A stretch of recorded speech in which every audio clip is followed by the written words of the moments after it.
అంటే narrative thinking అంటాం మనం.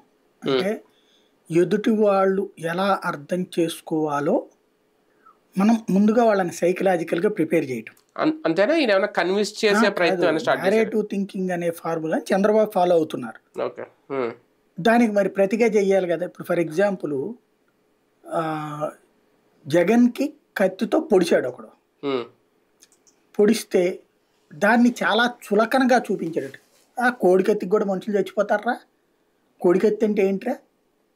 అని చాలా వ్యంగ్యంగా, అది గూడా ఆడే చేయించుకున్నాడంట్రా హ్మ్. అనేటువంటిది. అంటే ఇది నేరేటివ్ థింకింగ్.